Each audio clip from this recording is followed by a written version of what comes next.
I want to go to Senator Mike Rounds, kind enough to join us, the South Dakota Republican and Armed Services Committee and Foreign Relations, among others. Senator, we do know now, it looks like pretty likely this thing was going over South Dakota skies as it had Montana. We don't know where it is now. How do you feel about that? What have you learned about that? Have residents in your state pointed to it or gotten an eye on it? I was advised yesterday that there was a possibility of sightings. That was in a classified discussion. But I can tell you that they apparently knew about it earlier. The real question, the first question, why would they ever let it get into our airspace in the first place? It should never have been allowed into the airspace. We have the technical capabilities. We could have taken it out before it ever came in. I want to know why. Second of all, what happened to the chain of command here? Was there not someone along the line who had the authorization to make that decision? Did it have to go all the way through to the President of the United States under this administration in order to protect, the airways that we've got? Now, recognizing that this was only supposedly an observation balloon, the real question then after that is how soon do they find out that it was only an observation balloon? And along with that, who made the political decision that it should be allowed to enter simply because they felt that it was harmless? And what does that do on the political basis to the United States in terms of how the rest of the world looks at us? Can you simply just walk all over us? Or for that matter, simply invade our airspace and move on? Those are the questions, but it starts with why was it ever allowed into our airspace in the first place? We have the capabilities, never should have happened. You know, I don't want to compare apples and oranges, Senator, but it does ring a lot like the early readings we're getting on the classified documents within the administration and how they were explaining them. And in this case, if they were aware, as they seem to be indicating, of this presence for some days, why all of a sudden is it today that they decided to cancel Antony Blinken's trip to China? I can't tell you for sure. We're going to ask that question. But I think along with it, and it's close to the same question, is would we have ever been advised that this had occurred in the first place? If the incursion would have happened and then it would have slipped back out again, like they have suggested it has happened in the past, all right, and would they have simply not even talked about it? I don't mean to be rude, sir, but Antony Blinken is addressing this very subject. I want to listen in. Undermined the very purpose of the trip, including ongoing efforts, as I said, to build a floor under the relationship, as well as to address a very broad range of issues that are important to Americans, to Chinese, to the entire world. So that is why I conveyed to Wang Yi, the senior foreign policy official in China this morning, that I was postponing the travel and that we will look to see about doing the trip when conditions allow.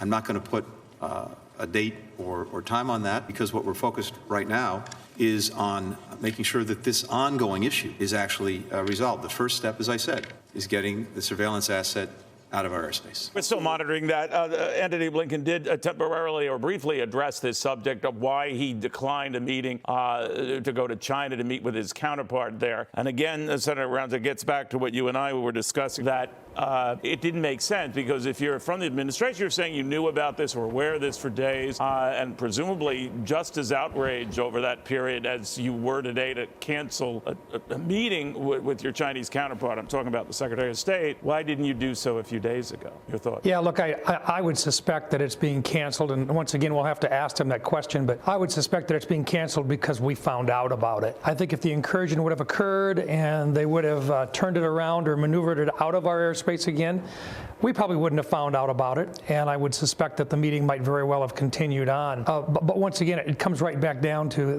they knew it was in our airspace. They allowed it to happen. They made the decision not to take it out. And I just heard I heard part of his discussion, but suggesting that they wanted it out of our airspace. He did not indicate, from what I could hear, whether we were going to take it out or if we were going to let it simply float on its merry way. I most certainly would expect that we would never allow them to have that that observation balloon back one way or another. It'd be nice to be able to get our hands on it, to recover it, and to actually find out what the technologies were that were involved, if it was designed to actually collect data, or if it was designed to test our response capabilities. We'll watch it closely. The Senator Rounds, it is amazing. A lot of unanswered questions, a lot of things that don't click.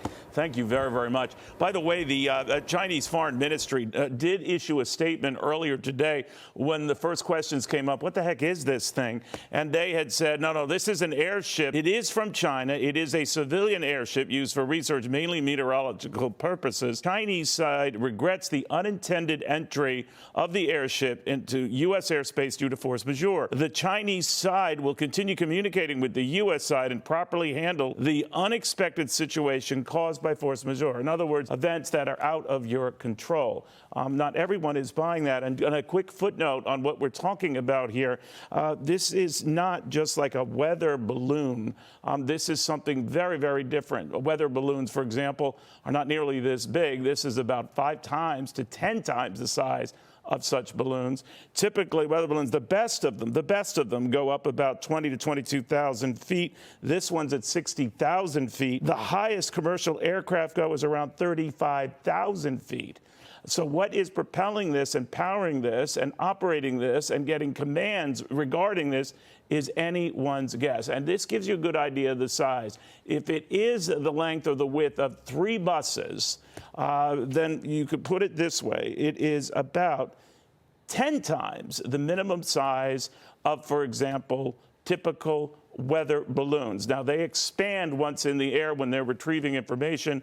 Hot air balloons, don't even get me going on hot air balloons, but I became an expert on it earlier today. They're just a fraction of this and can only go a fraction of the height. The bottom line is none of this adds up. And that's maybe why we're not getting all the details.